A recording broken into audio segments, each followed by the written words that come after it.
Okay, so we should be live. If we are live and all is good, then we are going to be having a look at the second episode of this Ni No Kuni blocking effect breakdown, right? Okay, this is I inverted the colours because you couldn't see it very well. The breakdown of what we had here, right? So we had the sparks. If we have a little look at it, right, we've got this blue ring of sparkles. I'm gonna grab chat up as well, just so we don't lose that. Probably a good thing to do. We have the blue ring, right? We've got like 3 of those, 2 that are clustered together and 1 that's separate. We have the orange ring, which is kind of broken up a little bit, right? And we've got blue sparks that are kind of small. And we have the longer sparks, pardon me, that are the orange ones, right? And then in the blue, we've also got a kind of zaggedy thing on some of the points around the circle. Okay. Sign in, enter code. Okay.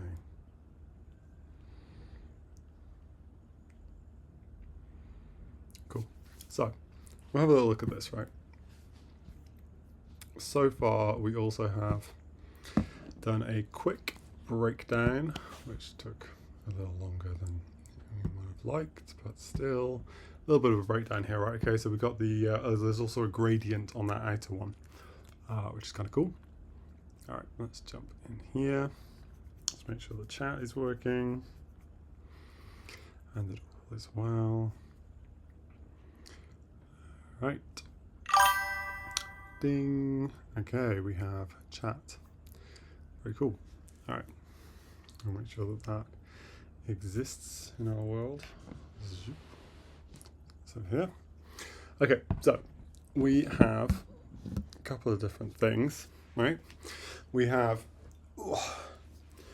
our outer ring of a gradient that we haven't added yet. So that's something to add.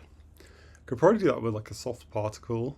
If we inverted it, we could use a shader for that. We could just export this specific layer of gradient fill just in black and white, yeah, grayscale, and then we could turn that into a particle effect that appears in sync with our original effect.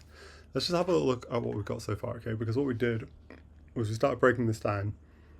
Visually, we got a little bit of a blueprint like this. We broke down the elements over here.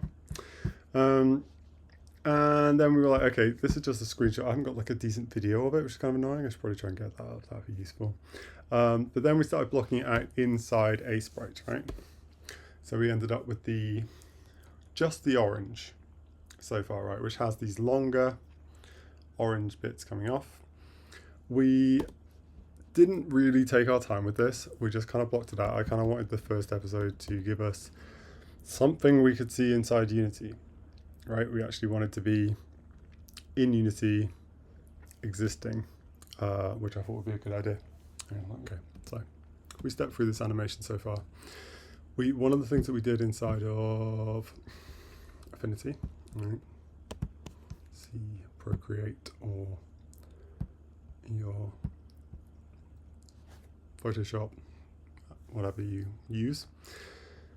We blocked out here at the bottom the rough timeline. Not the best writing, to be honest. This is a 1, this is a 30 frames. And we said that our orange, that's what this word is going to peak at around frame 15 and start to dissipate. And the blue won't peak until frame 25, and it'll probably hang around a little longer, maybe stop animating after that and just kind of slowly fade. So we still need to put our blue in, so we're going to make sure that that ends up coming in a little later, hanging around a little longer. Now, inside Unity, we did a whole bunch of stuff, right? We did some general housekeeping stuff, which was all of the setup. Let me just make sure this is on a volume. We did all of the setup stuff for the Unity project, right, which took a little bit of time. That involved dragging in a whole bunch of stuff Actually, I will just check the audio. 1 second. That involves there is audio. Very nice. Okay, so that involved dragging a whole bunch of folders, and if you remember from that, I have a folder on my desktop called Unity Folders that contains empty versions of all of the folders you might need for your animations, materials, meshes, etc. You just highlight all those guys, grab them, and drag and drop them into your assets folder inside of Unity. You can do it in Finder or Windows Explorer, or inside of the editor itself. I just drag them into the editor. That works. You can't kind of copy paste, go figure, but you can just drag them in, all right, on Mac. So you can see a lot of these are still empty, but they will end up getting filled up as we go along, all right. That was the housekeeping stuff. We also added a floor material and a wall material that we applied a grid texture to across all of them, right? Let me just change the direction of the light here real quick. Maybe that's the way the light goes. Okay, and that gave us a couple of different things. It gave us a sense of scale, right? Okay, so this cube is 1 high, 1 unit. A person, right, is going to be 1.5 to 2 units high. I'm more like 2 units high. Some people are more like 1.5. That's really, really useful if you're creating something for a portfolio project, something you're trying to show a potential future employer. You're going to want to be able to demonstrate that you understand the importance of scale and conveying that in your visual effects, right? You want to be able to show someone, hey, this is how big my effect is, right? This is the scale of my effect. So that's really useful. So we chucked that in, and we created a skybox also, which is nice, but you know, more nice than necessary. Then we exported from a sprite very quickly before it was finished, the animation sprite sheet for this effect, right? Step through it, just the orange ring, and we kind of broke it up a little bit and then had it kind of shrink back down. That was improvised, but still looks kind of nice, right? The blue rings are yet to come. So we then brought that into Unity, right? We exported that sprite sheet in a sprite by going to File, Export, Export as sprite sheet, and then we chose a destination over here, and we decided that we want it to be a row, just because that's what I wanted to do. Only exporting the visible layers so that we could kind of mess with individual layers, right, with different amounts of frames. I mean, all frames, but yeah. And yeah, we didn't mess with anything else for that. We exported that. We then imported that into Unity, and we created a new folder called Sprite Sheets, and we chucked that in there. And the only other thing that we did, you can see that here, right? This is our orange ring getting bigger and our little sparks coming off, big sparks, right? And then shrinking back down. We changed our texture type to Sprite 2D in UI over here. We changed, for some reason it's defaulting to multiple, so fine, that's good, it is multiple. But check that is multiple, because we've got multiple sprites in one image. That allows you to do sprite editor stuff, right? Pixel per unit is fine. And then we went from tight to full rect, which is necessary for the particle system to be able to read your sprite sheet correctly. Go figure. Particularly if it's in the texture atlas, but this will be fine. All right. We then opened the sprite editor and we sliced our sprite sheet by grid by cell size. And for me, it was 1,000 by 1,000 because that was what I was using. Like so. No, that's 100. Okay, and then you can see this is fitting my sprite size, whatever yours is. Do that, and then we hit slice, and then we hit apply. Okay, and then that sliced up our sprite sheet correctly. We were then able to turn that into a material in the materials folder, right? We created a material, right click, create material, and then we assigned as the base map the sprite sheet that we created, right? We just dragged that into this, all right? And if you're struggling with that, because sometimes people struggle, go to your material and lock it in the inspector. Then go to your sprite sheet and grab it and drag it into the base map slot, okay? And then this won't change. It's kind of a useful thing I wish I knew years earlier. Okay, cool. So with that set up, I left the color because we're going to use emission. I set the emission to be a kind of orange, could be more orange, I suppose. And I increased the intensity a little bit, right? So from 0 to, let's say 2, all right? That's going to cause it to glow if you have post-processing enabled, right? So this was called global volume initially. It is in the universal render pipeline by default now. Just in case you missed the first episode, I'm using Unity version 3.6.3 LTS, right? Long-term support, which has just come out, so latest version of Unity, and depending on when you're watching this. And we had this as a global volume. If you didn't have that, you could go to right-click inside the hierarchy, and you could add volume, global volume, okay? You may or may not have a volume profile set up in here. If you didn't, you would press new. If you do, it will be in your assets folder, most likely just in the root. And if not, it will be, where will it be? Tutorial info, no.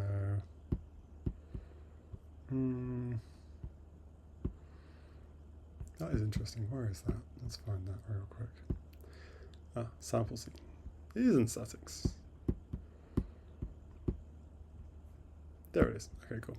So this is what happens now in the universal render pipeline, is that Unity will automatically create you a volume profile for your global volume inside of the sample scene, which when you open up, you either rename or you create yourself a new scene. I renamed mine to blocking VFX. I did not rename this guy.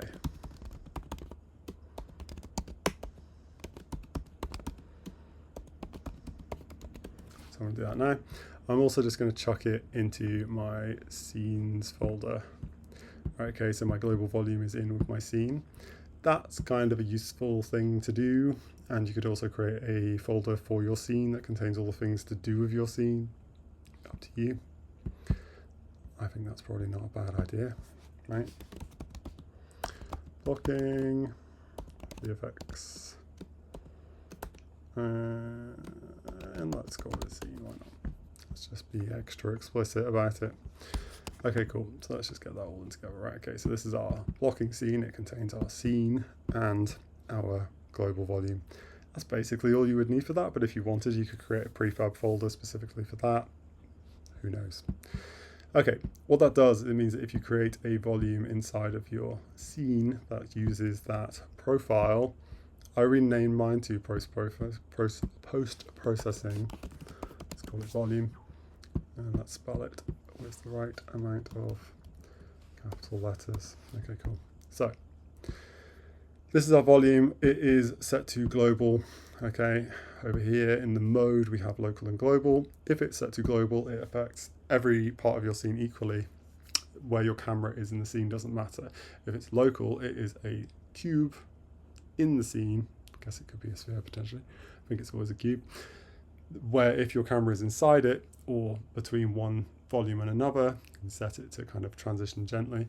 It will apply the post-processing effects that you set up inside this profile to the camera, and you can affect it, change its weight and priority, that sort of stuff, so that it affects it differently. I've got a bunch of stuff in here that I don't need actually, so I'm going to get rid of that. This is all chucked in there by default. I mean, I'll leave the tone mapping, that's fine, but the bloom is there. The vignette is just unnecessary, right? Vignette effect.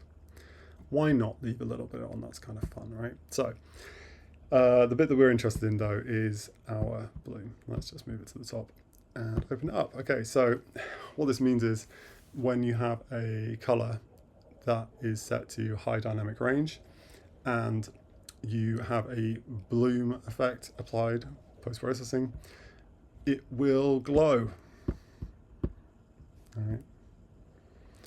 All right, so here we are. This is our effect, right? So we dragged in our sprite sheet. We've applied it to a particle system. Let's go through that in a second. For now, this is what it looks like, right? We go to our post-processing. If we turn it off, that's what it looks like. Okay, we just got the base color. Because we've got high dynamic range, we're able to increase the intensity of our color on our material. So you can see here, HDR, high dynamic range. We've selected the hue of our color. But we can also change the intensity, right? So as this increases, the more it glows, more it interacts with our bloom post-processing. If we just turn that on, we can see that now, right? Okay, so intensity changes how intense that glow is. And the scatter tells us how much the light scatters around as if it's traveling through fog or mist of some kind, right? You can have a little play with these. Threshold is also the point at which it starts to interact, okay? So a high intensity material will need a lower threshold to trigger, right? So you can see that's actually interacting with just the directional light in the scene. If we increase it, we can stop that happening and we can have only interact with material. If we go too far, even the material won't interact with it. If I, for example, set this to be, yeah, just a little bit higher, right, 2.3, than the material is intensity, this is 2.2, I would have to increase the intensity beyond the threshold in order for it to start to interact with the bloom, okay?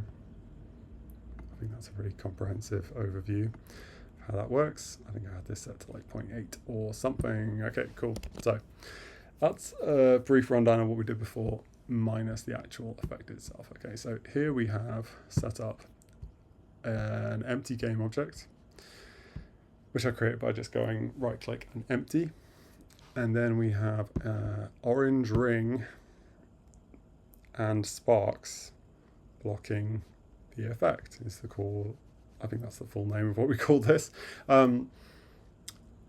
We set this up basically just to emit one particle every second and then have it die away initially.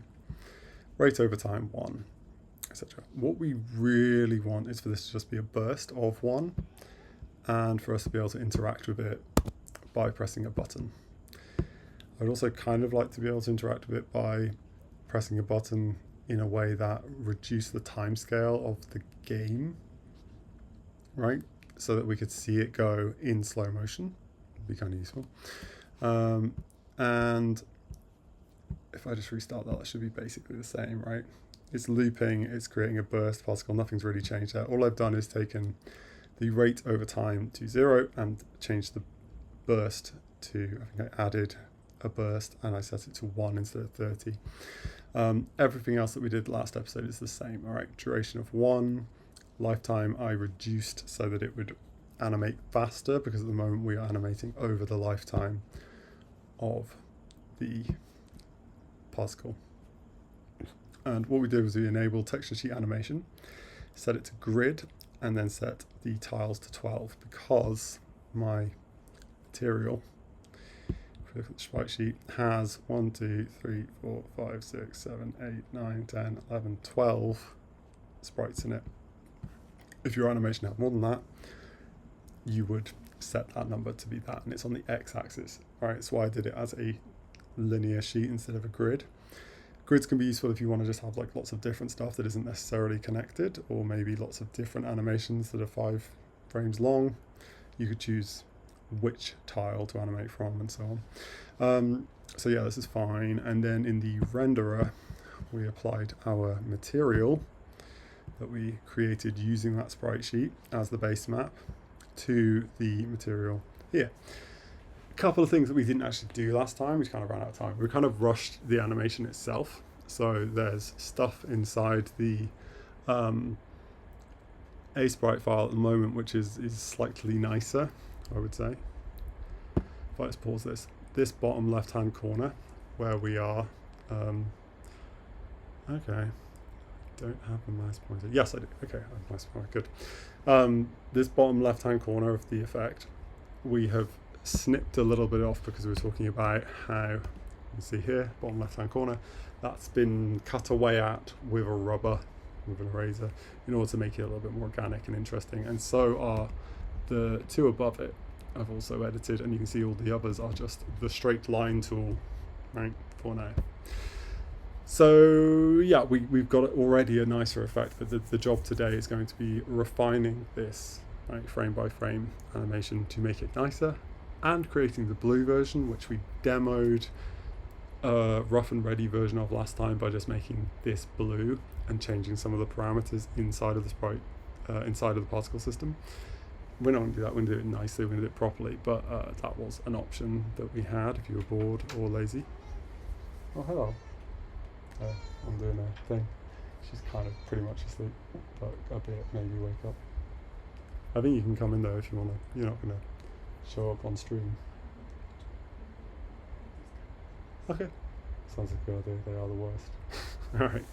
Alright. Cool. So, we need to kind of clean up this effect. The other thing that we didn't do was adjust the direction it was facing. Okay, so the render alignment in the renderer is set to view.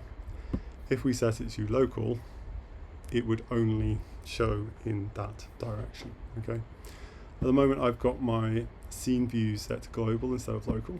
If I change that, you can see that the gizmo that shows us which way we're actually facing as an object changes. Okay, global, local. This whole thing is facing, if you look at its rotation on the y-axis, if we just grab the letter Y, I think weirdly a lot of people kind of miss this as a feature inside Unity. You can totally grab the letter and move it around, and if you get to the edge of your screen and run out of screen, it doesn't matter, it just carries on going. Everyone know that? Yes? Good. Okay, cool. Just set this back to 0. So I think on my material I might have set render face to both as well. Okay, so if I just set front, as is sometimes the case, often the case with materials, you're not going to see it from behind. Okay, that's quite important. I think it's probably worth, for this effect specifically, having our render face to both, because we kind of want to be able to see it from both sides. Just personal preference. But if we have set our effect to render in local alignment, right, our render alignment for this effect is local. It's going to depend on the direction that our effect is facing. Now we have an empty that our particle system is sitting inside.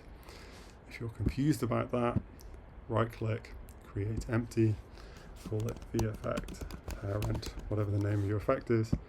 Create a particle system, go to effects, particle system, VFX, and then drag and drop your visual effect into your parent, and then you have a parent object that you can mess with, right, which will control the direction your effect is facing, right. That's kind of useful, especially if you have multiple effect systems all linked together, usually the case, right. We're going to be adding to this. The reason we have an empty containing our effect is because we are going to add multiple layers to this effect, and we would like to be able to move them all simultaneously. So do be careful that you're not moving the effect itself, but you are moving the parent. All right. So if I just do that and then click off it mid effect, it will freeze. Right. I kind of want this to be roughly at the angle our reference image is. Right. So imagine there's a person here and they are holding a sword, and we are blocking an attack coming at us from this guy, right? And so this is our enemy. Let's move it so this enemy is facing us, maybe even with the blue arrow, why not? Cool, our enemy is facing towards us, right? They are attacking us. We are defending that attack with a block. How will that look, right? Okay, it's useful to think about this in context. We could even include a sword, right, that is blocking the effect. That would also be useful. Even for scale, it would be useful to have that. So why don't we do that? Let's just have a little look and see if we can import something that will be helpful. Do we have a sword that exists in the world? Do we know the alphabet? Maybe. Okay, cool. All right, it's a pretty big sword.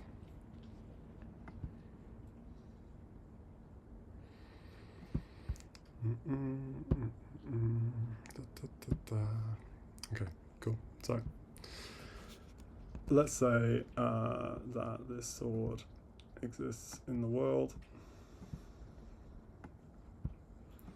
and that it is this is why I've set to global, so I can move stuff around easily. Let's say that it's somewhere like this. And we're blocking an attack. All right. Maybe it's something like that. Yeah, something like that. Right, that's going to be kind of roughly what we're looking at. Let's have a little look at this in context. So, this guy.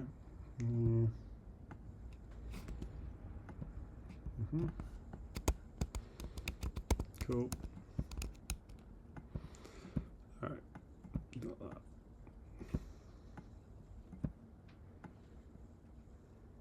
Cool. Alright, sweet. And maybe this does need some material actually. So this is the blade. I'm just going to name these components hilt, handle. I'll just create a couple of materials for this, just so that we have something to work with. Okay, metallic is fine. We want it to be. I think it's probably kind of cool if it would be kind of cool if it was kind of orangey, maybe like a bronzy material. Make it like pretty smooth. Don't have a metallic map, that's fine. Yeah, that's kind of cool. And then maybe we have another for the hilt. This isn't super important, but it's kind of, say it's slightly less shiny, a little bit more dull. And I think maybe this guy should be more dull too. Okay, cool. Dull but shiny. That's the hilt. Very nice. And then let's take the ground because that's pretty close. Handle. Alright, that'll basically do us, I think, probably. Maybe a little red in there would be cool. Nice. Okay, cool. We have a sword. Not super important, but it exists. It's a wall. That's a ground plane. Okay, cool. Yeah, we've tidied up a little bit. Okay, cool. So recenter camera F while hovering over the scene view. Again, zoom in a little more. Yeah, so we've got a kind of cool looking sword. It's pretty sweet.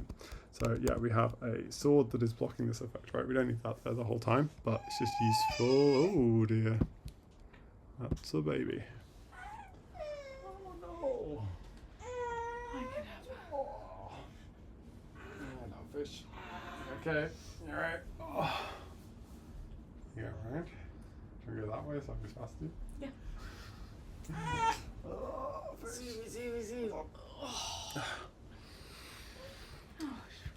Okay, so yeah, we can turn that off for now. We got this guy. Cool. Alright, so we need to clean up this effect. So let's just get to that real quick. We'll save that. But we do want to be thinking about this in context, right? That we have an enemy. Let's make this guy the height of a person. Why not? Scary. And maybe they are a colour that is, you know, enemy based. Enemy.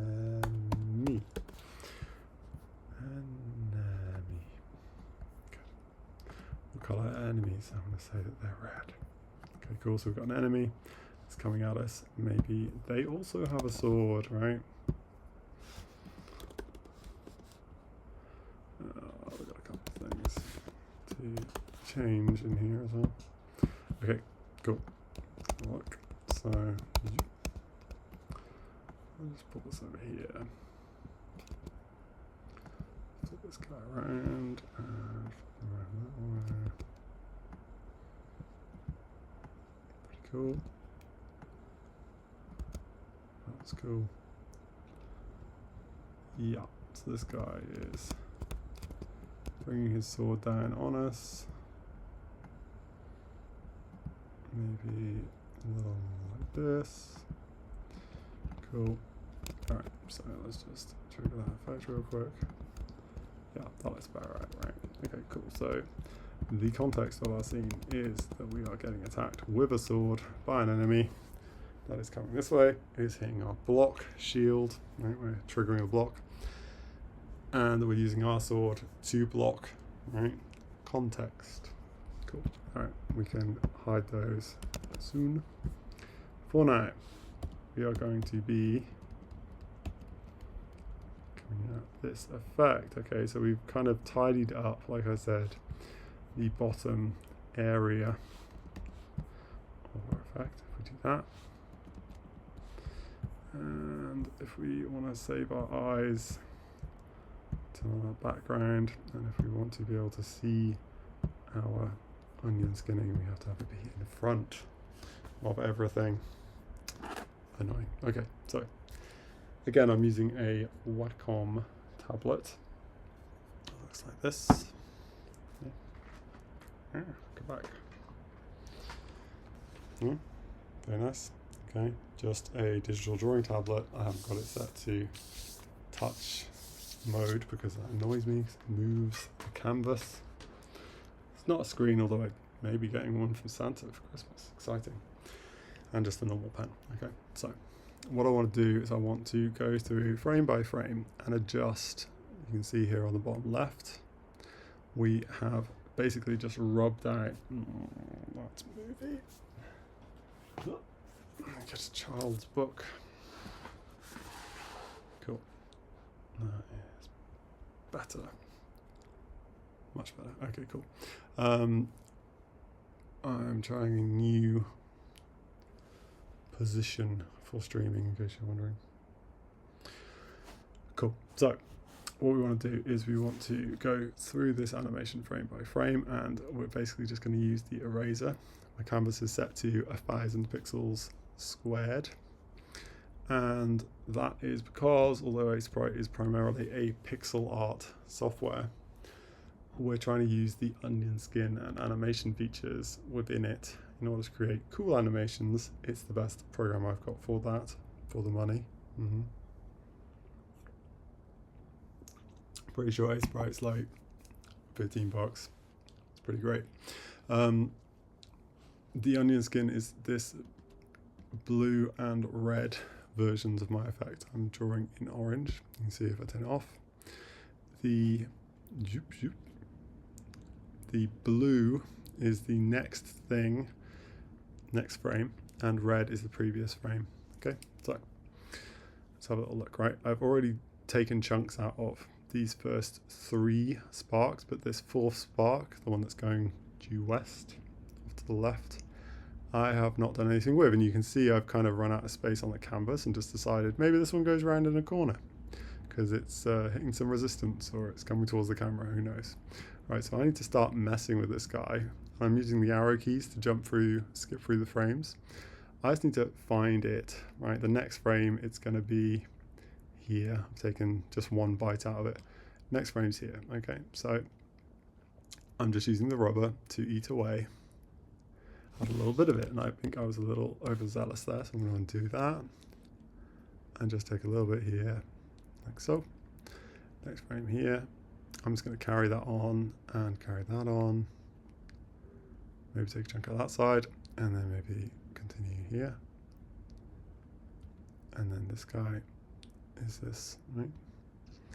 And I'm here. Okay, so this is a technique that I find I'm going to have to find the lady's name who does it. But if you Google VFX animation, particularly its movie TV animation that she does really good play-by-play of this, where you follow individual parts of the animation through the animation cycle and just follow that one bit. After you've blocked out the main motion of the effect, you can then add detail by just going through frame by frame, going, okay, what does this fella do? Okay, this fella does that. Okay, and then we're going to hit enter to play the animation. And on our preview, we'll see this one part that's going off to the left, and just see if we're happy with that, which I think we are. We're just kind of winging it, right? Okay, so this is our next part that we haven't touched. Okay, so we're just going to take a little chunk out of this guy. That will do us. Unfortunately, because we told it that, like, basically in order to have the background, we need to have the onion skinning appear over our frames, which is not ideal, I'm going to say, but not too bad. And you can kind of see what you're doing more in the preview window over here, which is kind of, yeah, like not ideal, but hey, maybe we want to have a little bit more of this, a little bit more organicness to it. So I am kind of just getting used to the idea. This is kind of a new pipeline for me to be like in between softwares. Okay, cool, that'll do. Just check that looks okay. Kind of looks like it's spinning almost. That's kind of cool. Okay, so yeah, back to the beginning, onto the next particle. You can see it's coming in here. There it is. Let's take a little chunk out of this guy. Little chunklets. All right. And on. Right. Yeah. Maybe this guy starts to turn. Maybe he turns completely. Maybe that's all he's got left. Okay, cool. Just let that guy go. We can see, it kind of looks like he's in this preview window. Kind of looks like he's turning totally the wrong way there. So maybe I'm going to dump out some of that guy and then go here. That kind of looks okay. Alright. And maybe we're not going to get the best possible result here. We got this guy. Okay, cool. Alright, next guy is here. Maybe this. Maybe over again. Maybe over again. I'm just kind of playing with the idea that these guys are flipping around all different ways. So this guy really looks like he's spinning. Right? Cutting out one way, then the other, then the other, then the other, the other. So it looks like he's kind of doing this wiggle through space, right? So if we come back and we grab just that guy, kind of look at him in the preview mode, swing, that's kind of cool. And you can see now how I've kind of just done basic straight lines coming out from my effect, blocking out roughly what I want. If I wanted to, I could go in and I could add more to erase. Might have been a good idea. Maybe we'll do that with the blue. But the blues are small anyway, so probably not necessary. Then I'm going in and I'm just erasing parts of it, right? And it's a really good way to, it's kind of this shape carving idea you can do with a lasso tool or using an eraser to just create quite sharp and also kind of organic feeling shapes out of stuff. That's what we did with the original ring. Okay, so if we just go back, we'll just finish this guy up, right? Okay, so where are we? Next guy has already got some taken out of him, and then the next one's here. So I'm just going to say he carries on being that way, and that maybe then we start going the other way. This, and then maybe we're going to carry on that way, and then maybe we're going to go the other way. Is that the other way? Nope, that's the same way. Okay, and then maybe we're going to go the other way all of a sudden. And I'm kind of having a little look in my preview view. See that too. Right, see how he kind of comes out and turns and disappears. Cool. Now we're going far right. Okay. We've already taken a chunk out of that. Next guy is here. Let's go in here. We haven't really done much like dotting of just hitting this guy with dots. That'd be kind of a fun thing to do. So I'm just kind of winging this and playing around with it. It's kind of cool that that guy does that. A little bit different. Play it. Checking now, I'm looking at my preview just above my head there, just to see roughly what we got going on. Okay, cool. So next guy's completely untouched. This guy could get a little something. And as I go, I'm just kind of looking for anything that looks a little bit inorganic. And maybe like it could use a little touch. Okay, and I'm just going to do two at once here, okay? I've got these two last ones. Like so. And maybe that's way much, but who cares?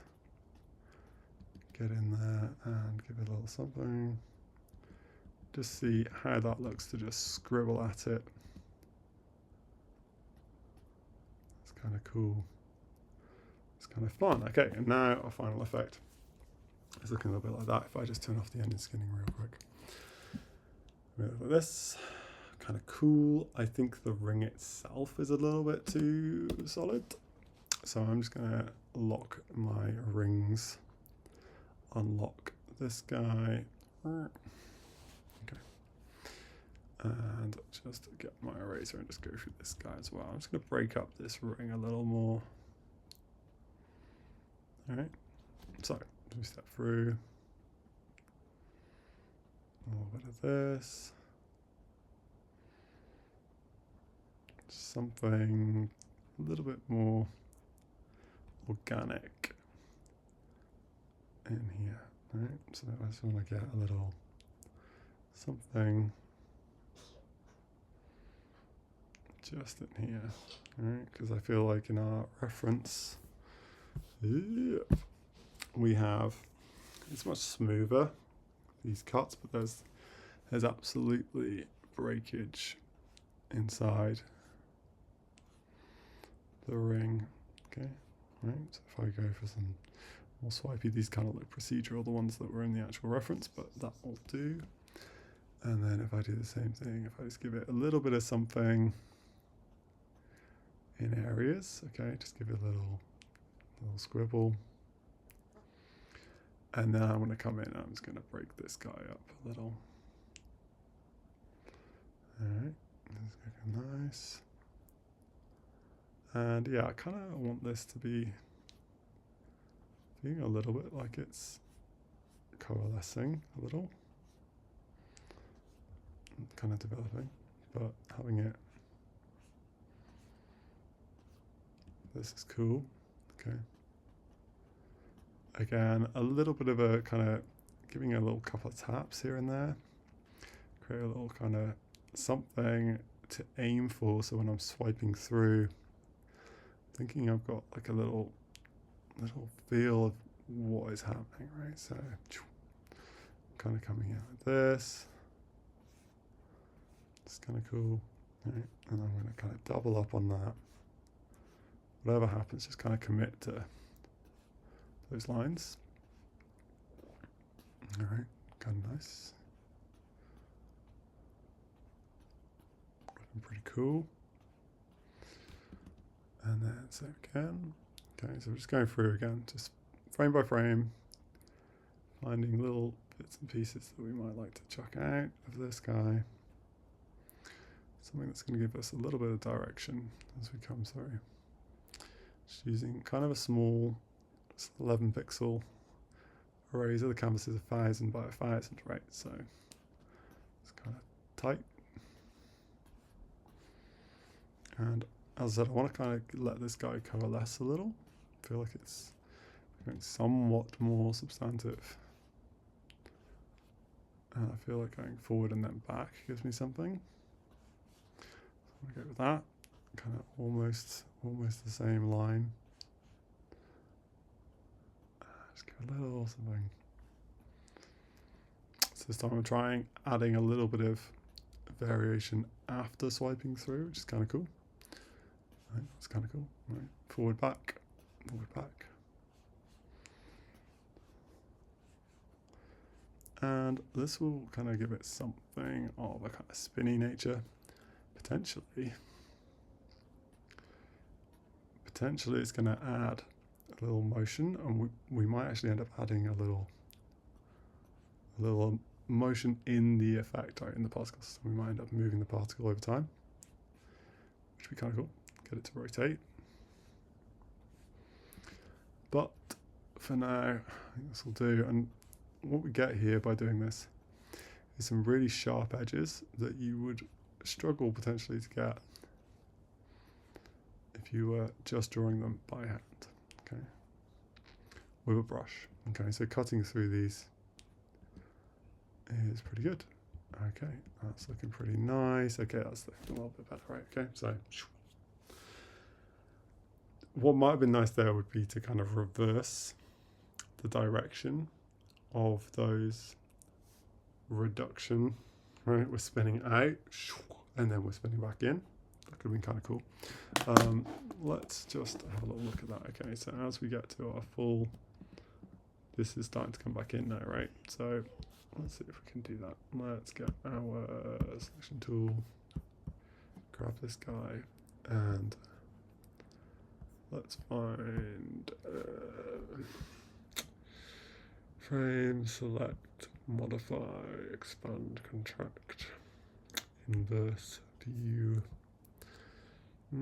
symmetric, sprite. Pretty sure there is a way to flip selected. I cannot remember it. View, grid, tiled. No, not seeing it. It exists, I'm sure.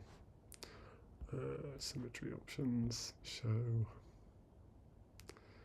It will be here somewhere. I haven't been using this lately. Layer. Rotate. Flip. Horizontal. Okay. So let's see. That's going that way, and now that's going that way. Rotate canvas, flip horizontal. Rotate canvas, flip horizontal. Yep. That'll do it. Okay. Now, will that have worked? Potentially. Kind of hard to see, right? So, we're exploding. We are turning, from my perspective, this way. No, is that wrong? Oops. And we're going, it's kind of going this way. Is that right? I done that the wrong way. This way, this way, this way, this way, this way. Ah, now we're going this way, this way, this way, this way, this way. Maybe it looks cool. Okay, so what we've done is we tidied up our orange block effect, right? The only thing I think we're really kind of missing from this, maybe, if we make sure we unlock our layers, I would say, is some kind of drippy sparks, right? Let's just grab our I feel like kind of just go with a brush. Right? So let's say for this, right? Where is this going? Right, we've got kind of nothing in this underneath area. I'm gonna be right back, and we will add some kind of drippy, kind of magma-y feeling stuff. Would be kind of cool. I think that would look good. Okay. So we are on frame 1, and I just think if we had just a little bit, turn our onions getting back on. If we had just a little bit of magma. I think magma's cool.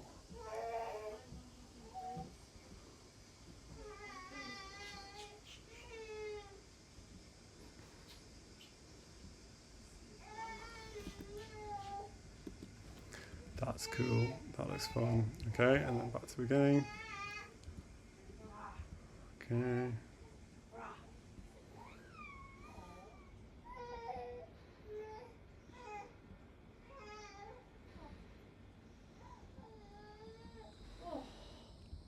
Nice.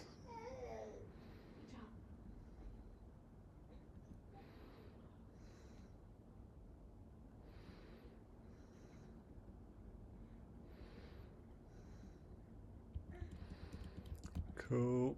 And then just maybe here.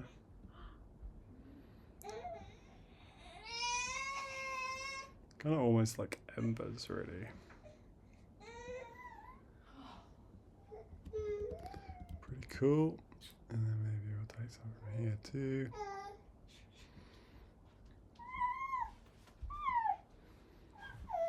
Very nice.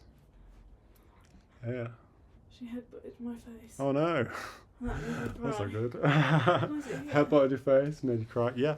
You can see on. Can you see the telly? Oh yeah. That's where you are, but I don't think it'll even try to get you. No, it's not gonna. But it's like here. Like Yeah, I guess yeah, we'll see. Will it recognise my hand? yeah, my hand. No. I mean, it's going to take a while. Oh, is That's it? me turning to look at you. Oh, you're gonna It's do that. not live.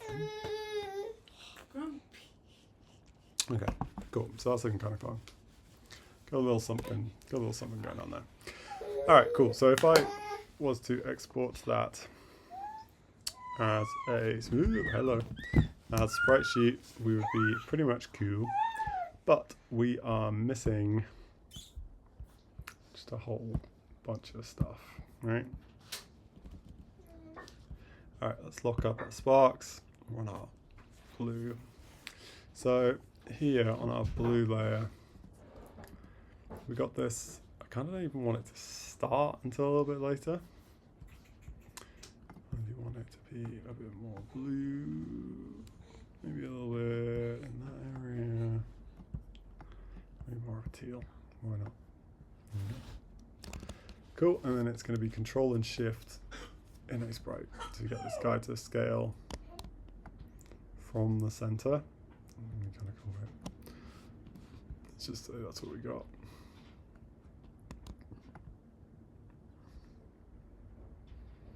And we want this to scale quickly, okay? So that it potentially peaks the same time as our lava. Alright, why not? Kind of cool if it peaks later, but let's just say it peaks the same time. But it is also going to peak and then just remain there, okay? Like I said, we might want to add a little something to this.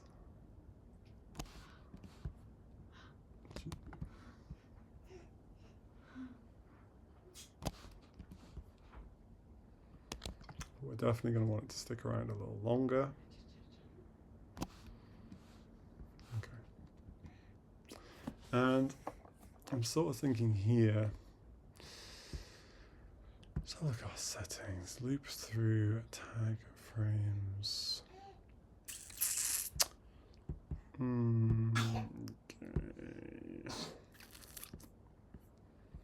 Just gonna want that to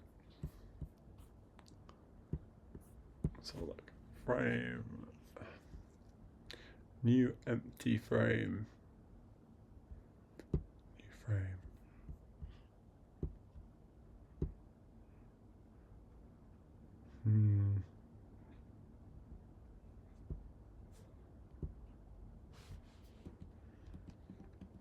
That is very much the frame that we are on, and I think we want to not have the middle of it. Okay, let's just kill this guy. Yep, hello. Okay.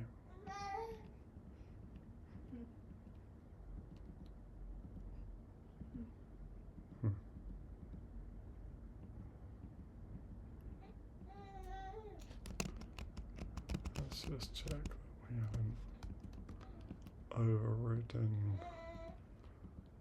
Yeah, I mean, this guy's just dying out there. Okay, I think we probably want that frame to continue a little longer. And maybe we don't want it to be the same. Okay, so new frame, oops. Frame, new empty frame is going to be options and B. Okay, we're on the orange ring. Right, let's just finish what we're doing here, right? So, exactly what we want. Okay, maybe we do want to duplicate the whole thing. And then maybe we want to kill this guy. And this guy. That's our pass frame. Next frame. Locked. Nice. Okay, cool. So let's just do that real quick, right?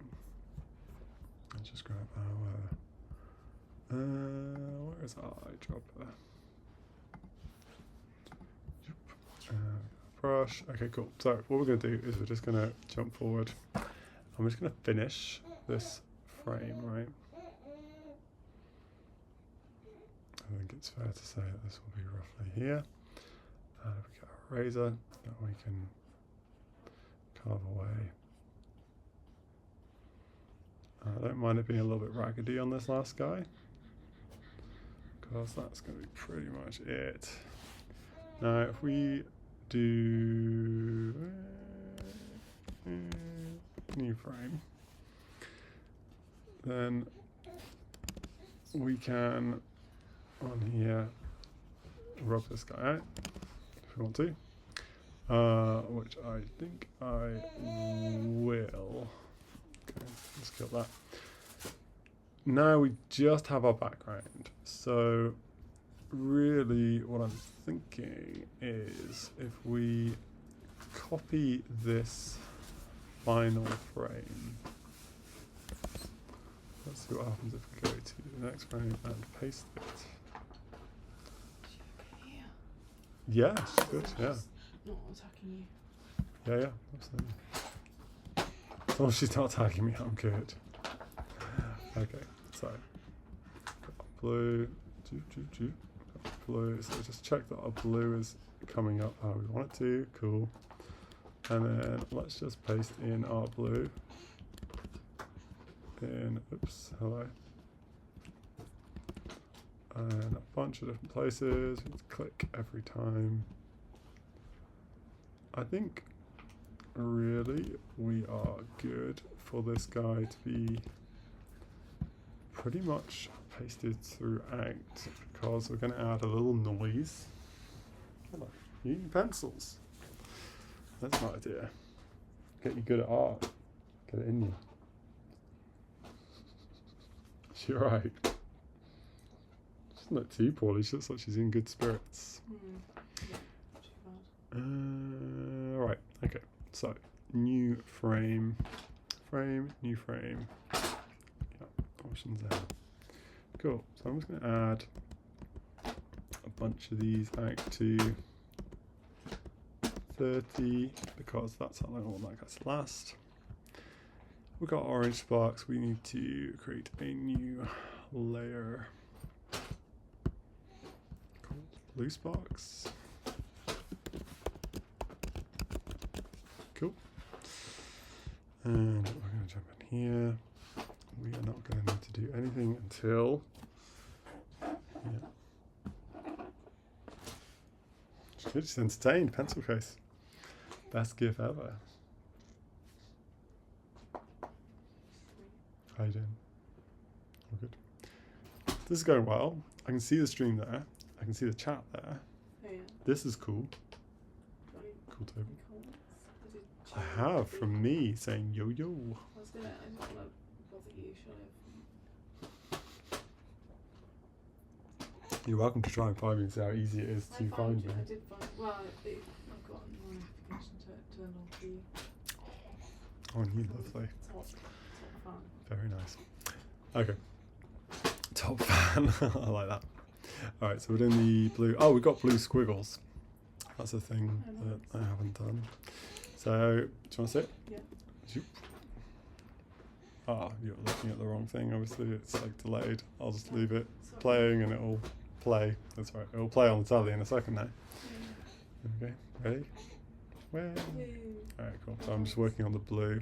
So the blue needs to have these little like zaggy bits. If you can see in a second, I'll circle it with my cursor.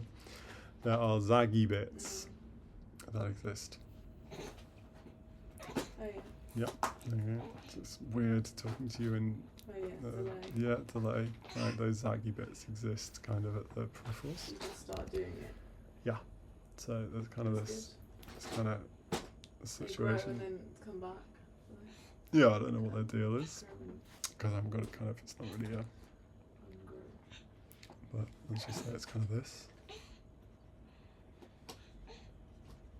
And the plan is to kind of go in after the fact and clean these guys up. That one's a little off. Cool. She's a beastie, isn't she?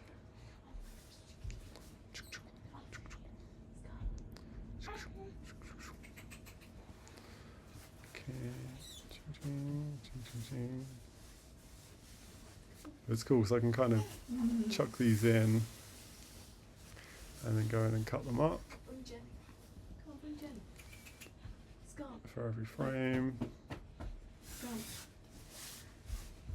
Oh dear. No, let go. Uh-oh, baby's got the wire, Stream ends. Extreme streaming.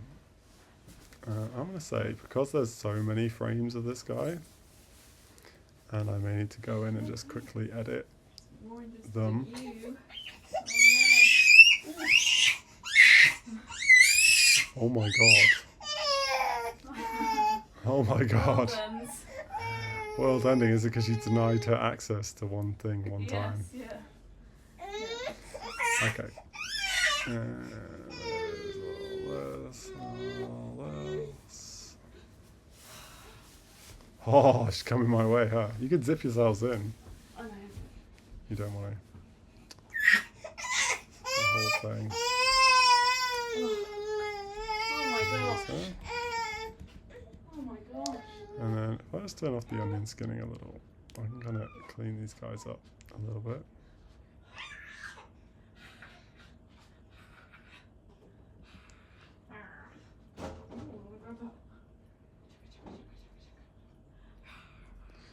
Just going to go for these guys first because they are the more intricate bit I have to kind of be careful with. Just going to make these guys look a little neater. And once that is done, I will go in and chop up my blue a little bit. Right? Pretty good. Nice. Cool. And cool. Alright. So, while I'm doing this, the idea of this channel is that we will be making visual effects breakdown videos where we pick whatever effect we want. This one's from Ni No Kuni, if I mentioned that at the beginning, which I've just played a little bit of for the second time and I'm still kind of barely into. I don't know if I will be into it as a game, but either way, anime style effects kind of cool, and I thought that would be a good one to break down. Right, this is just from the tutorial. I just took a picture on my phone and then emailed it to myself. Has to be a better way. Android and Mac users kind of combining there. Break down things that I think are cool and maybe a little bit interesting or tricky to do. And if you guys have suggestions of effects you would like to see, please let me know. Okay, cool. So we have gotten in a blue ring, just a basic ring that grows quickly, right? It goes from nothing to match the speed and then overtake it, and then slowly we just stay here.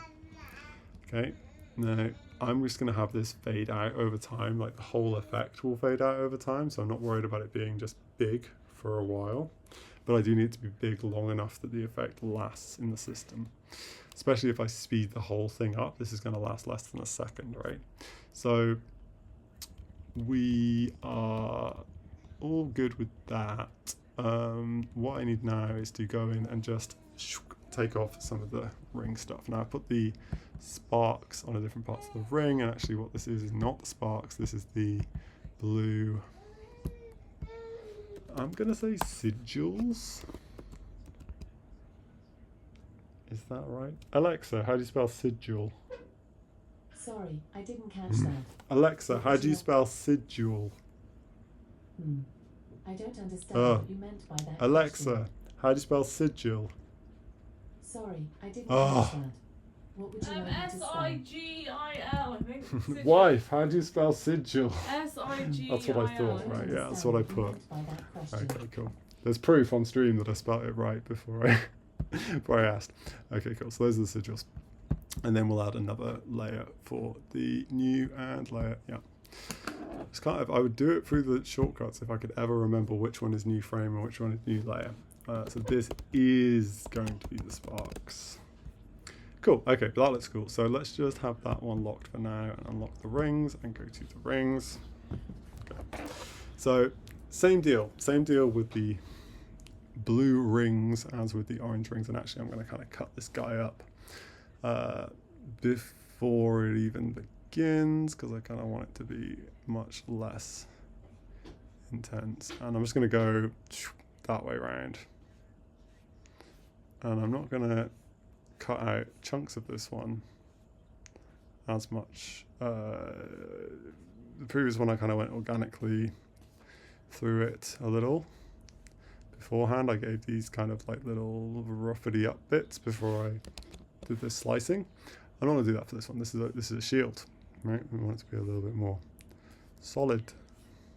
Still want it to have a kind of directionality to it, and a little bit of a like it becoming corporeal, but nowhere near as much as the previous one, right? The orange is kind of like a sparking, reactive situation. I'm just taking chunks out of it with my rubber. And I might come in and just ruffle up the edges a little.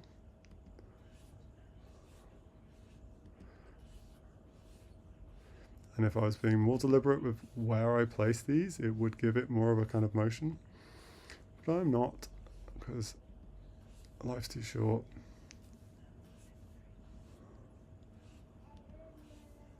Okay. Alright. I got a lot of these to go through, so I'm just going to go quickly.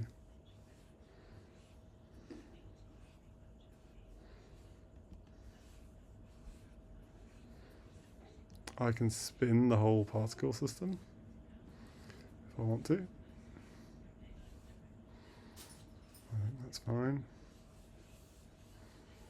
And maybe as we start to get further down, I'm just literally just drawing big circles and letting it nip more and more away in order to dissolve this guy. Oh, come on now. Oh, I see. I see what's going on. I've got button key bindings set up on the pen that are not helping me.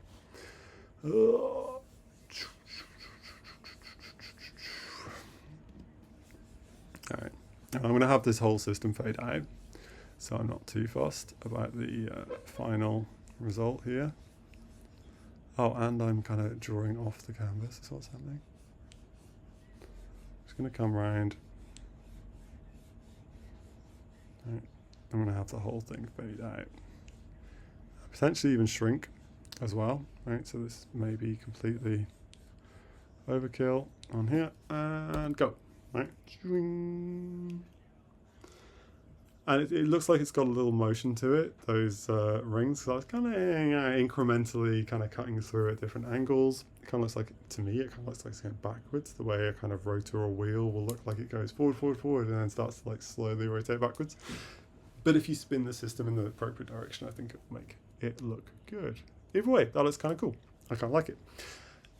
I'm kind of contemplating just chucking in like spray, right? Like low opacity spray as the gradient here, because we've got like a gradient fill situation that we're trying to accomplish. We haven't even done sparks. So let's just do some blue sparks, because we kind of, if we have a look at our reference again, right? We kind of have a situation where we've got these long orange sparks, we've got these smaller blue sparks. I kind of feel like the orange sparks are fire, right? Swing, we're bringing our sword up, we're blocking that initial attack, and the initial impact of our swords hitting is showering the scene with sparks, okay? We might even add a separate system just in real 3D space to add sparks coming off with trails, which will create a texture for. That would be a really nice little bit of additional. That's not happening, I don't think, in this, but for ourselves, it might be cool to do. Add a little bit of 3D contextual stuff, and we could even make them bounce off the environment, really couch it in the environment. The blue sparks are the shield. They are different things, right? They are protective and they are magic. And the protective nature of them, I think, will make them, I'm going to say, like denser in the atmosphere. So maybe they move slower in this picture. It looks like they've kind of gone fast. Fine. I kind of like the idea that they kind of, maybe they go kind of slow. Initially, they kind of like absorb, kind of brace against the impact, and then maybe they speed up after that, and also maybe they float. All right, and I'm making this up as I go along, but telling a story is kind of part of this, right? Okay, so we have our initial point of impact. Boom. All right. We are on our blue sparks layer. We have our brush selected. We have the color that we want, and we have unlocked it. Okay, cool. So let's say that this is what we're doing, right? We're gonna create some sparks from this point, right? And they're all gonna come off in different directions.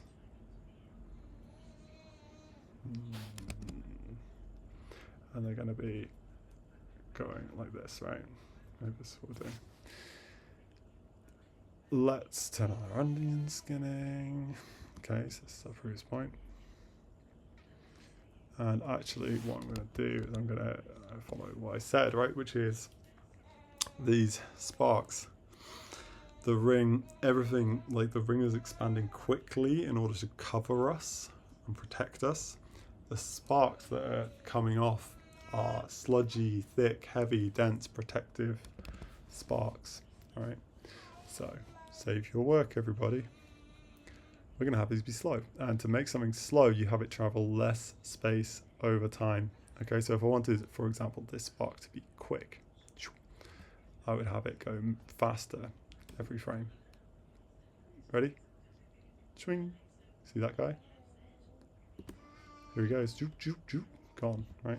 So I don't want that. I want them to be slow. So I'm going to have them basically touch. Okay. So this guy's going to touch. This guy's going to touch. This guy's going to touch. This guy's going to touch. Right. Next frame, same deal. All right. Just going to have these guys touching really slowly. Touchy, touchy, touchy, touchy, touchy, touchy. And slowly accelerating. Alright, try and give them some directionality. I'm going to come back and thicken these guys up, so I'm not too worried about them being the right shape at the moment. I'm more just trying to place them where I want them to exist. I'm also going to have the ones that are on the bottom half. Like I said, I want these guys to float off.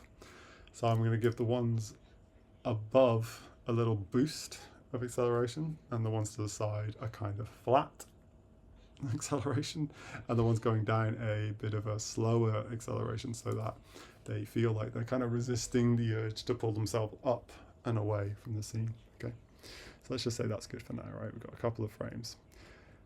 These are now going to start to turn in whatever direction they are facing, right?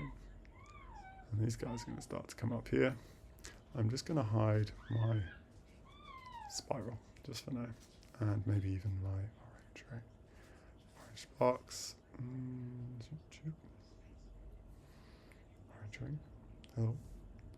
Okay, cool. Just make sure that I'm on the right area. God, it's not easy controlling a sprite with a pen. I think they'd have that. Oh no, I am at the top. Right. Well, it is easy. I take it back. Okay.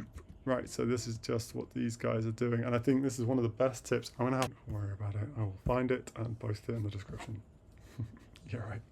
Okay, cool. So basically the idea is we're going to give these guys personality just through their dottiness. All right, we're going to give these guys some kind of personality just from the way that they are behaving as dots. All right.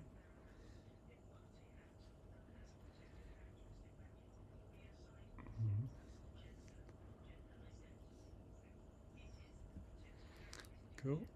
And we're going to have these accelerate. This guy's gone. This guy's gone. This guy's going. Okay, cool. This guy's gone. This guy's gone. Something left. Okay, cool. So if we just look at that now, we can see on the preview that we have this kind of slowing, whoop, and just kind of zipping off into the air, right? I think that's fun. I think that looks good. I think that that has personality. How long did it take? Not very long. I managed to animate all these different parts, give them personality, and give them direction. Now all I have to do is go through and pick each one, right, one at a time. And I'm going to do it one at a time, right? And I'm just going to increase the head area of each one a little bit, because that's what I want to be able to carve away a little bit of. That's all I really want, is just give myself something to work with the rubber. And just since I'm here, I'm just going to add a little bit to each one of these guys while I'm here. Okay, cool. And then I'm just going to pick the next guy and add a little bit to him. That's interesting. What's going on here?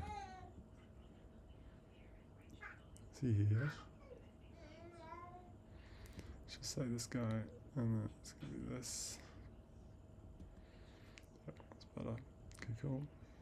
So I'm having a little look at the preview, because that is giving me a bit of a better idea when the onion skinning is above my sprite. Can't have onion skinning over your sprites if you have a background, apparently. So either I turn the background off and I'm able to animate and hurt everyone's eyes forever, including my own, or we just guess sometimes. Okay, cool. Here we go. So we are going clockwise. Just always going clockwise. Okay, that's cool. Just trying to give myself just a little bit more to carve away from in a minute, right? We're going to do the exact same thing we did before. And again, I'm on the last frame. I'm just like, yeah, why not? And yeah, I could just do it all in one go, frame by frame, but I think it kind of makes sense to follow the motion of each particle as it goes through its life. You also give it something of a wiggle. Okay, yeah, I think you do a better job if you pay attention to each one, but this is all a work in progress each time. All right. Yep. This guy, and these guys are all looking kind of, for want of a better word, spermy. All right. Now I'm just going to go, why not just do all of these guys in one go? Just break my own rule. I can kind of see which way these guys are going, right? Why not? Yep. Cool. I think I probably will do each one individually. Clockwise from 12, let's say. As soon as they are completed. Yep. Yep. And now I can see all the sperms. Okay, so even just doing that does actually make the entire effect look a little bit better. Gives them a little bit more body. And now we're going to go through and we're going to adjust each of these guys by getting our eraser and doing it. And I think it's amazing how much you can get done just doing this, right? Save your work. It's amazing how much you can get done just doing a little bit of scribbling and a little bit of rubbing out. Yeah. Okay, cool. So, here we go. All right. Just wondering with the onion skinning. I don't. I'm going to hurt all over our eyes. I'm just going to turn off the background and say, be behind my sprite, for God's sake, right? Because it's deeply annoying. I guess I can turn that on and I can lower the opacity. How about that? At least a little. No? No? Can't do that even.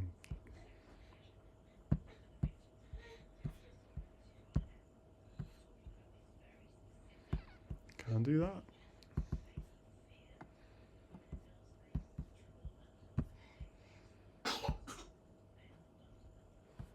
Yep.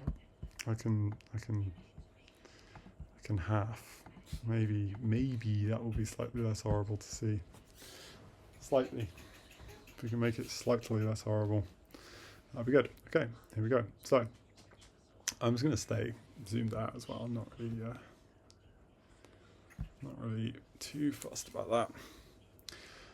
Okay, here we go. So this is our first frame, right? So I don't need too much.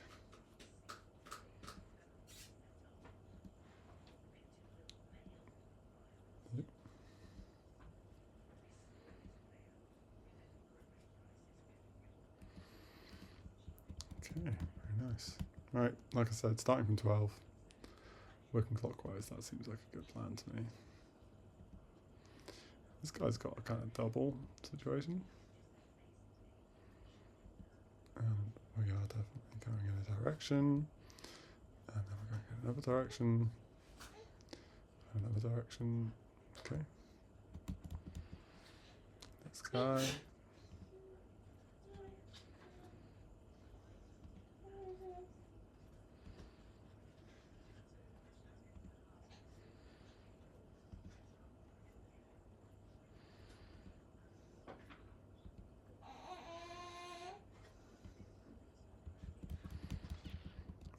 Nice. Okay, that's cool.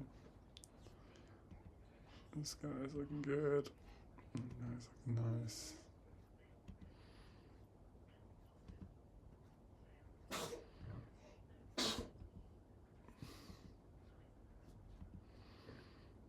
Okay.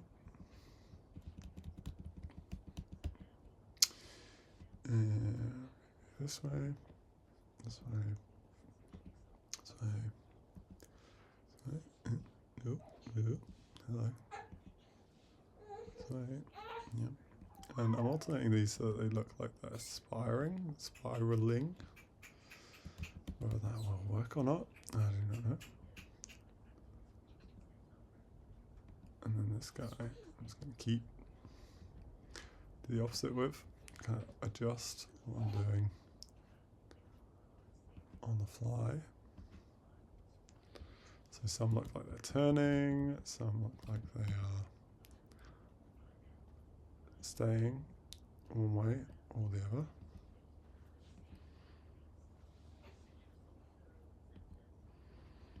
And kind of coalescing, coming apart, come back together. Very nice. Okay, this guy is definitely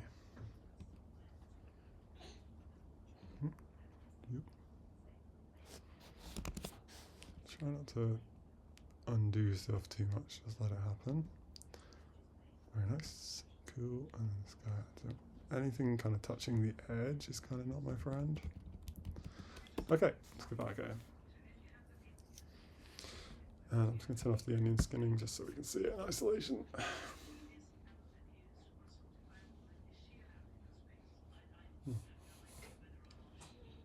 That's kind of cool. Okay, so what are we missing? We're missing a gradient, right, around our blue ring. So I'm just going to say add a new layer, which I'll never remember. I'll call it blue gradient. And I'm going to go in here. Yeah, from here. Go from here. Okay, here we go. This is my plan. My plan is grab a spray can of blue. Cool. Make it big. Make it bigger. Make it less dense. Spray width, spray speed. Nothing. Spray width. Big. Ah, okay. Spray can's weird. Got it. Okay, let's just see.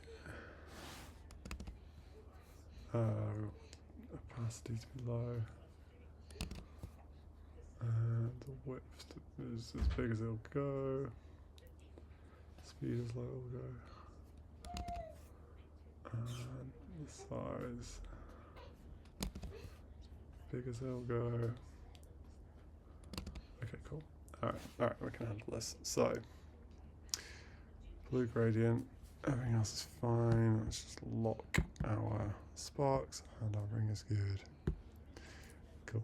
Alright, so let's just do this. Right. Doop.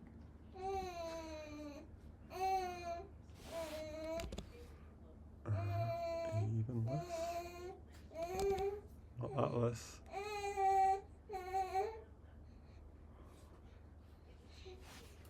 Yep. Okay, cool.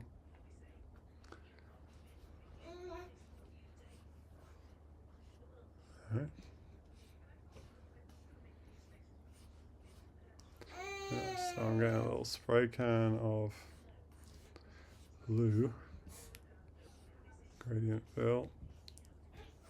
This is kind of cool. It's like a manual gradient, so this is going to feel like it's the shield kind of coming in on you, encroaching. Oh my god, hi! Heard you coming along. Coming along. Just coming along. Can you give me like 20-30 minutes to finish up? Or not according to that face, you can. Is that not? You're hungry? Okay. It won't take long to do dinner. Yeah, go on, like, just keep on. Keep on. Keep That's on, good. keeping on. Thank you. I was trying to get the like gradient thing in the middle because it's kind of a tricky thing to do. I'm using a spray can. Weird. But it's kind of cool, and then it can kind of move like a mist, Yeah. like a protective mist. You can see what I'm doing, I think. Yeah, I can see what you do. Yeah. Come on this way. Come on, pants. She's going with you.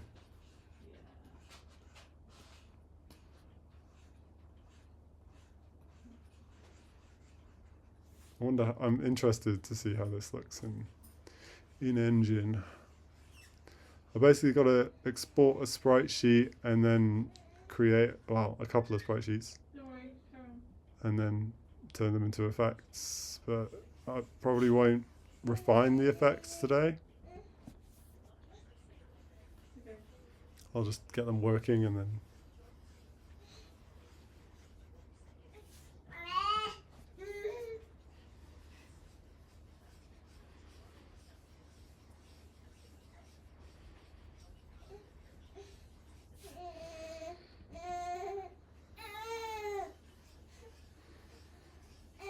So this is really, really rough. I don't know if it's going to work. So I don't want to spend hours doing this, right? Because it's just not worth it to spend forever on something that may or may not work. Right, I'm just going to give it a try. And I mean, what I'm kind of getting so far, if I give it all to that, is this looking kind of cool. It's actually way easier to do it with the background on, turns out. Actually see where I'm going. I kind of like the idea that this is a fog of some kind, a kind of protective fog that is coming into being to protect me. Yeah, and it's sort of spirally, it's kind of cool. So, through necessity, let's say, I am creating something that is more realistic to what I'm trying to achieve. It is more fun. I don't know if it's going to work well because I have to get it into the effect system, right? An issue that I can see is that I'm hitting the edges of the texture, right? And that's going to not be ideal. And I would like to not have any hard edges. Oh my god, a baby. She's cute. So I'm going to try and stop doing that.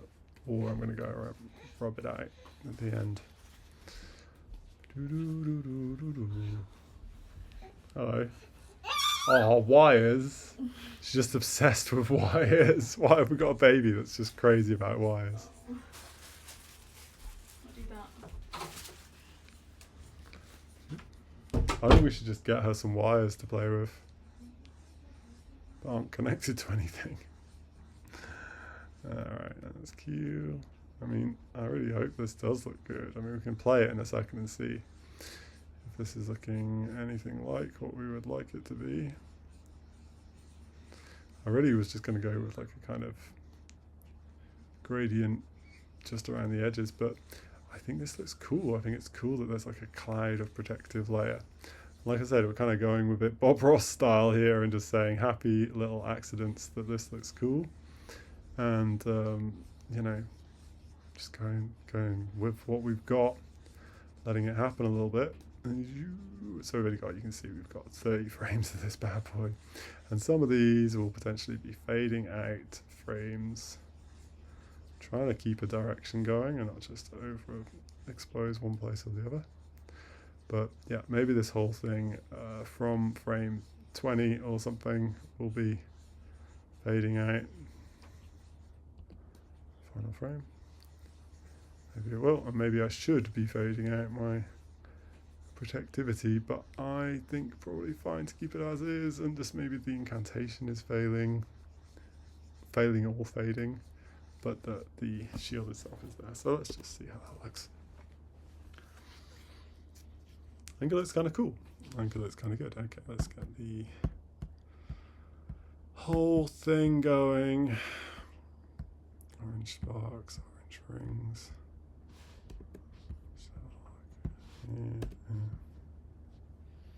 So we go boom, and then we have this kind of protective ring that exists. Maybe. Alright, so a couple of things. I don't know if I want to, first of all, save your work. I'm just going to keep saying that forever. Let's just get our orange sparks and ring.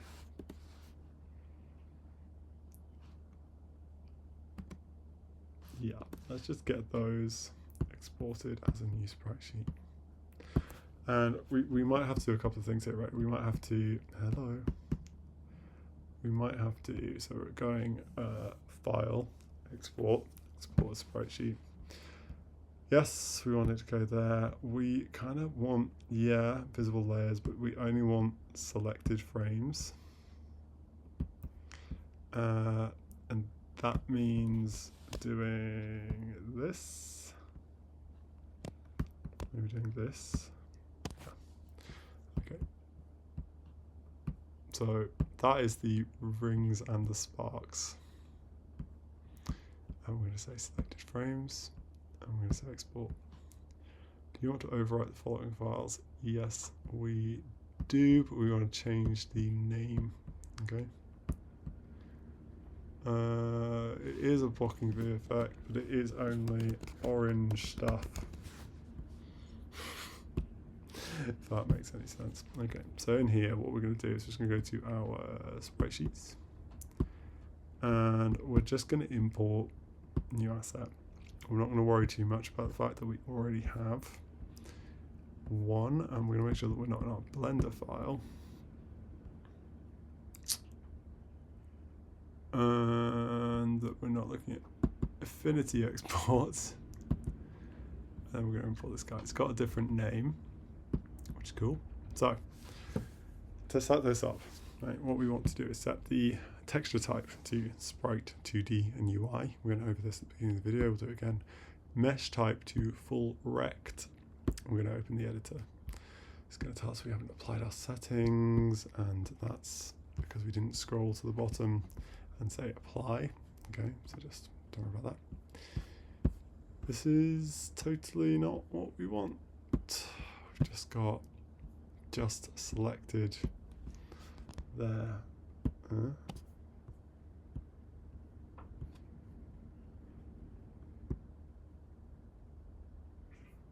Right, selected frames. Okay, let's just go all frames.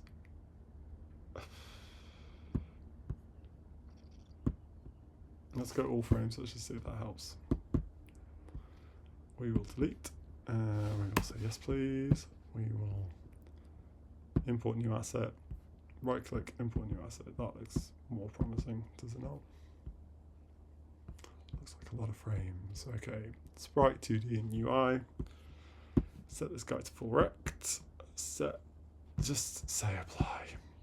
Save us an extra click. Okay, and we're going to say slice, and we're going to slice by that and say slice. I don't know if it's actually doing that. Say slice. I mean, it's not.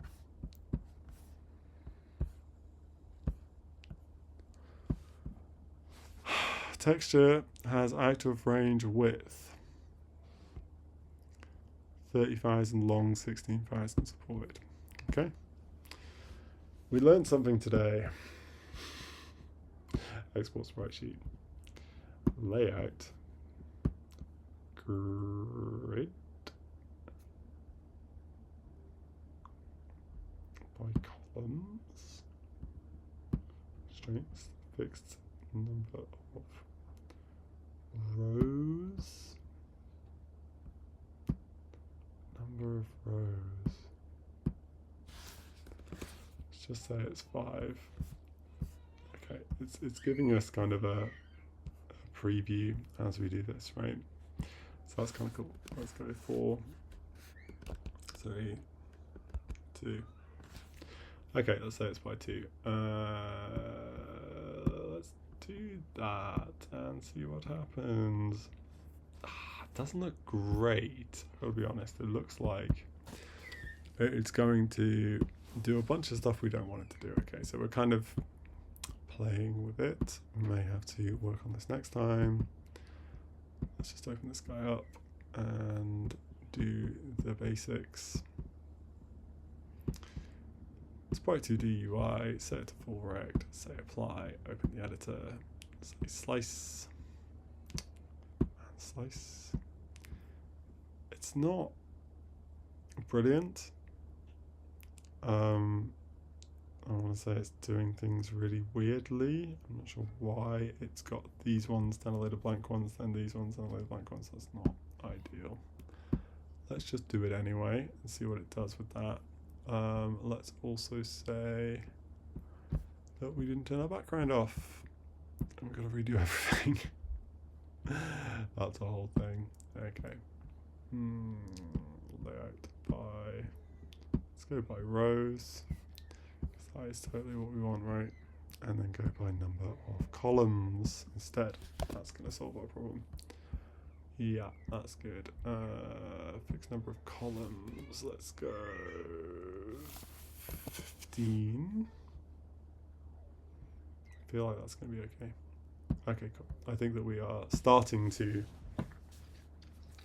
have an impact. Not turning our background off gives us a background that we don't want and can't get rid of. If it was black and our effect was white, we could do that. But yeah, ideally we're going to have something we can get rid of. Okay, so that's just come up as black, but if we just change this to sprite 2D UI, full rect, input, texture, alpha. Alpha is transparent, that's just by default. We hit OK. It's going to get rid of our background for us. Okay, so alpha. And we are going to slice it. Fine. Slice. Apply. Fine. Good. Cool. Materials. So we will need to change a couple of bits. Okay, so we're going to have to go to our sprite sheets, grab our new one and chuck it into base map in the effect. We have to, let's just, I think that that's an old error message.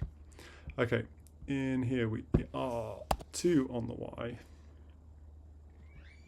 and 15 on the X. Okay, so it's very important that whatever we choose for our sprite sheet export settings is duplicated inside of our tile settings. Okay, so if we just do that again, go export our sprite sheet, have a little zoom out, right? Okay, you can see that we are, hopefully you can see this.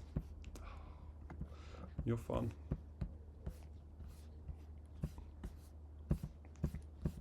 I'm good. Just don't want to play ball. I'm doing what I'm supposed to. It's too high in the Y direction and 15 long because I said fixed number of columns, 15. Okay, so when we go to our particle system, okay, particle system, we need to set the texture sheet animation size, the tiles, to 15 on the X and 2 on the Y, and that will center our effect. Otherwise, as you saw, if I set this to 9, it's suddenly running through, it's trying to play all these different things at a weird angle. All right, that's fine. And actually, we're getting our effect. And the only issue currently is that our lifetime is a little fast, right? So if we pause it, we can grab our playback time and we can scroll through this guy, right? And really, that's not looking bad. It's a little bit constrained by the size of it, and this is something you can see in something like Slay the Spire, where you have like a poison relic that applies additional poison, and a dagger with poison pops up and goes, haha. You can tell it's square. You can tell, even if it's not perfectly square, you can tell that that's what's going on. Okay, cool. So that's done. Let's do the same thing, but for the other stuff. I'm going to say sparks are good. That's fine. And I think, let's have a look. Like the gradient maybe should be a different thing. Separate layer. I'm going to make the gradient a separate layer, but I think that the rings and the sparks and the sigil can all be the same layer. Yeah. That's all the same value, it's all the same hue, it's all the same opacity. That's all the same thing. Okay, so that's something that can happen all in one go. All right, so let's just do exactly the same thing, right? Okay, export as sprite sheet. Our settings are now fine. All right, we are 15 by 15, and we're gonna hit export, but we're gonna change the name to orange, from orange, sorry, to blue, and we're gonna say export, and then we're just gonna hide those and get the gradient up and do the same thing with that. And just check that that is just the gradient, which looks kind of goofy on its own, but it's kind of fun. File, export, sprite sheet, and we're just gonna call this blue, oh, yeah, gradient, and export. Cool, okay. So now, really, in theory, we can just duplicate that particle system, and let's just save everything. Let's make sure everything's saved. Alright, let's import new assets. We've got blocking blue and blocking gradient. Let's select both of those and import. Potentially, we can select both of them, say 2D and UI, rect, and apply. And no, we're not going to be able to do the sprite editor stuff, but if we just say slice on import could be an option here.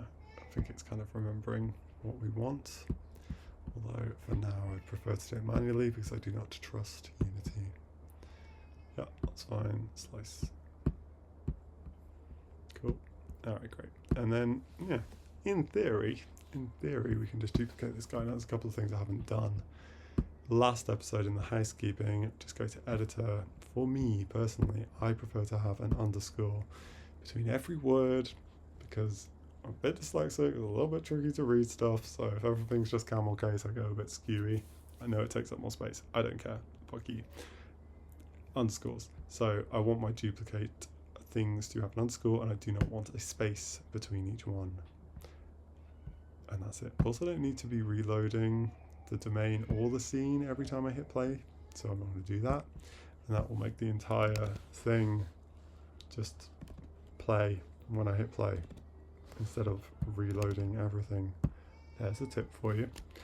Right, I'm now going to duplicate, even though this is stupid because I'm going to be renaming this entirely, but for anything else right now, when I hit Command D and duplicate, the whole thing just gets an underscore 1, underscore 2. Alright, so now I'm just going to change the names of these guys, and it's going to be blue rings and sparks, which is actually what it is, and it doesn't need a number. And then this is going to be just blue gradient, and this doesn't need a number either. Okay. Now, got quite a lot of duplication coming up. Alright, so this guy, let's duplicate it twice, and this is going to be the blue rings and sparks, and then this guy is going to be let's go with gradient, and then also get rid of the number that I just made appear on top of itself. That's good. We're doing well. We are absolutely nailing it. Oops, again. Just doing really well. Okay, cool. Great. Right. And then all we got to do is grab our not gradient.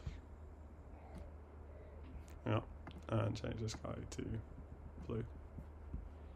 Right, I'm going to make it more intense because I think blue will be better if it's more intense. And then the blocking gradient as well. Sprite sheets, blocking.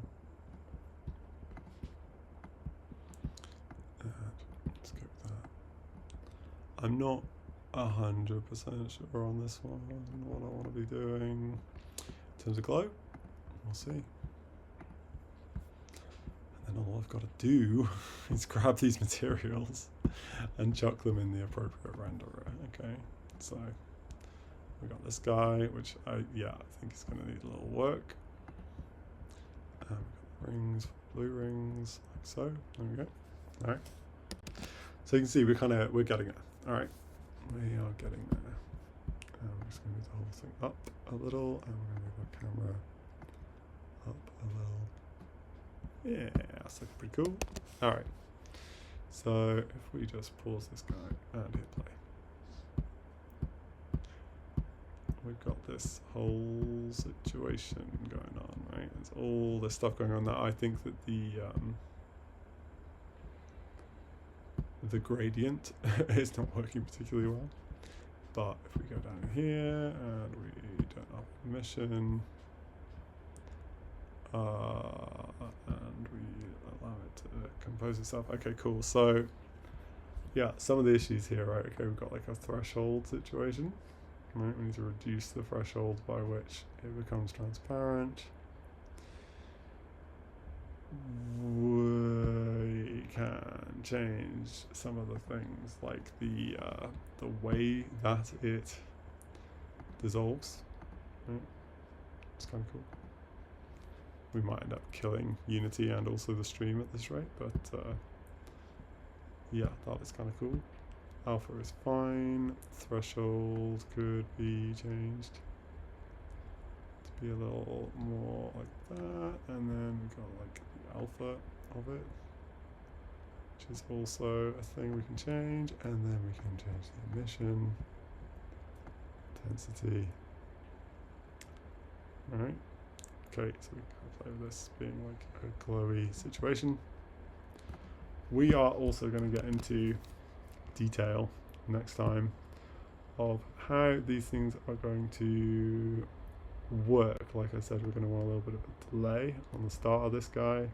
We're going to want the lifetime to be a little longer, and that's going to make this guy do that. And then the gradient, same deal, start delay a little bit, and even slightly later, and the lifetime maybe even a bit longer still. And maybe the simulation speed is going to slow down a little. Perhaps. Okay, so we pause it.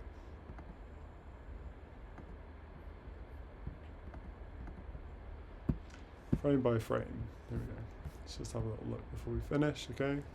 Our orange sparks, right? These are now have all been edited to be a little bit more organic. Kind of nice.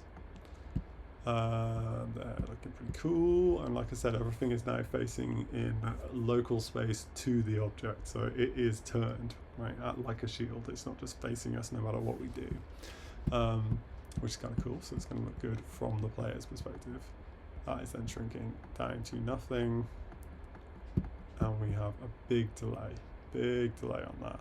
Not that's too much. Right, that's too much of a delay, but we'll just let it carry on.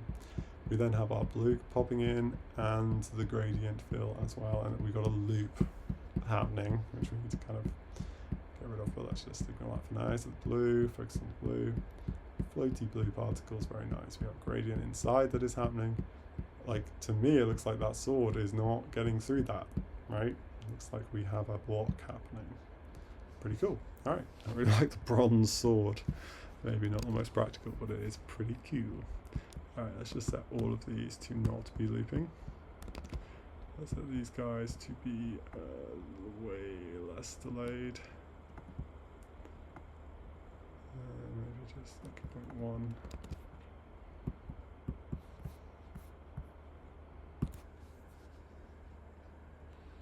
Okay, even that's still a long time, isn't it, right?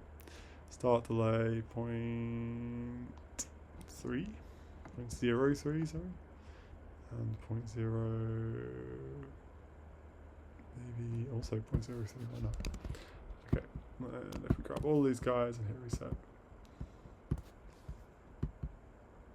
that's something pretty cool. So that is, if we just pause it, okay, it's going to go boom.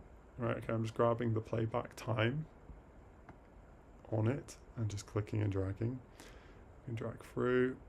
Okay, cool. As it pops back, the blue is starting. It's kind of cool that it starts. It's actually kind of cool that it goes twing, comes back in, and its momentum triggers the blue, which blooms, right?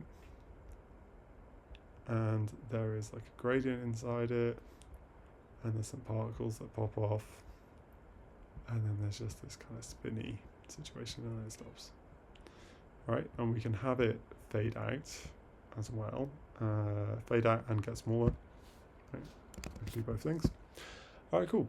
So, we've done quite a lot of stuff. It's been about 3 hours of tinkering and talking, but we're getting there. It's looking kind of cool. I'm going to go eat some food. We will check back and we'll refine this effect, and then maybe we'll link it with some code so we can actually trigger the thing in action while we're moving around and see how it looks from the player's perspective. The whole point of this channel is not just to break down effects, but to put them in a game that has some gameplay, that has something going on, so you guys can see the whole pipeline from the breakdown concept, sketching it out, doing the animation, setting up the particle system and the materials, and then also putting it into a game, right? Not just going, hey, here's a cool effect that you can't use. It's not really very useful. Alright, cool. So yeah, I will stick this on YouTube, we'll stick it in a playlist, you can go back and rewatch, and yeah, I'll see you next time, which will be whenever I get another time to stream. Alright, see you later.